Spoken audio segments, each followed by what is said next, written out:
In order to get a little back, Jones Jian recalled that his father-in-law, Pan Ming, had always used a woman named Mei Qing to ridicule Jacob, so he pretended to be curious and asked, "Dad, what's the matter with that Mei Qing aunt?"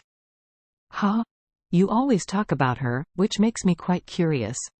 Pan Ming glanced at Jacob and said with a smile, "In the words of your young people, Mei Qing is our school's flower. Many boys in the school loved her.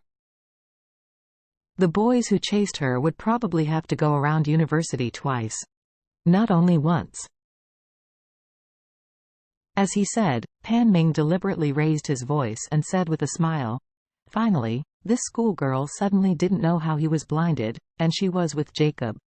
Don't you know that at the time Jacob was in love with the schoolgirl, so he went out. You have to avoid others, for fear of being ambushed by other boys." Jones Jian continued to ask, "What happened later?" Pan Ming glanced at Jacob, smiled happily, and said, "Later, Mei Qing of course broke up with him, and went straight to the United States. She hasn't come back for so many years." After that, Pan Ming said to Jacob, "Oh, Jacob, do you know why you were dumped by Mei Qing back then?" Jacob snorted coldly and said angrily, "My business with her has nothing to do with you, so you don't need to worry about it." Pan Ming laughed and said, "Let me tell you.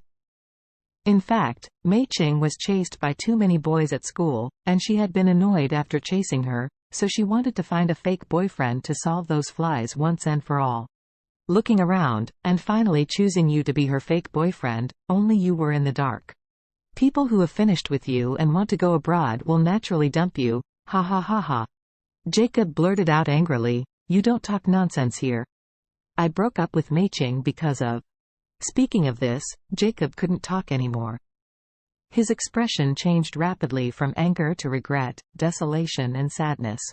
He lowered his head, sighed softly, and waved his hand. "Forget it, don't say it, it's boring." "Don't," Pan Ming said aggressively, "don't say half of the conversation, and tell everyone, why did you break up with Mei Qing? Didn't she kick you when she ran out?" "Of course not." Pan Ming said, "Then you just talk about it." Jacob gritted his teeth and said, "The matter between me and her is the matter of the two of us, and there is nothing to say about you." "Cut." Pan Ming curled his lips and said disdainfully, "I see, you have been tricked and embarrassed to admit." Jacob waved his hand, "Whatever you say, I'm too lazy to explain to you." "You." Pan Ming didn't expect Jacob to have a truce, and suddenly felt that his iron fist had hit the cotton, which was really disappointing. At this moment, other people also arrived one after another. Soon, more than 20 middle-aged and elderly people gathered at the door. And indeed, as Jacob said, the people who came to the party this time were all male classmates. This kind of gathering of middle-aged and elderly classmates still seems to be very sincere. Everyone talked to each other, and Charlie saw that some people inside had red eyes. When Joki saw this before, he hurriedly said, "Old classmates, let's go in and talk, don't stand here." Pan Ming nodded and said, "Yes, let's go to our old classroom to talk. Teacher Li is in poor health. It will take a while for him to arrive. Let's go in first." The crowd just gathered to walk to the school. On the way, someone asked Joki, "What did you talk about just now? See what you said is so hot." Joki laughed and said, "I'm talking about Mei Qing. By the way, Mei Qing won't come today?" Someone laughed and said, "Don't even ask Jacob, why are you in a hurry?" Joki smiled and said, "I'm not asking for Jacob, Mei Qing is Jacob's first love, and I didn't know that for so many years, Jacob has forgotten that she did not." Pan Ming sneered at the interface. From the perspective of Jacob's current dire and hot days, he may not forget Mei Qing in his life. "Oh. What's the matter?" someone suddenly asked curiously. Pan Ming opened his mouth and said, "After entering the classroom, I will tell you more in detail." Jacob said angrily, "Why do you have such a big mouth? No one thinks you are dumb if you don't speak." Pan Ming laughed twice and said, "But I just want to talk, can you control it?" Walking into the classroom, everyone looked at the place they hadn't been in for many years, and recalled the good times in college for a while. Many people wept at that time.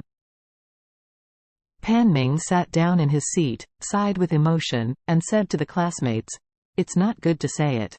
At that time, Mei Qing was looking for a shield to fall in love with Jacob. Once she graduated, she would just go straight to America.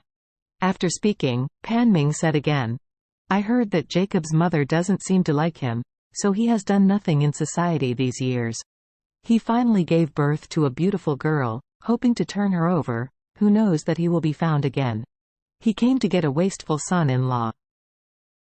It is said that his son-in-law is an orphan who eats leftovers, so compared to most of our classmates, he is now a lot worse. Hearing what he said, everyone gathered around him and asked curiously about the details.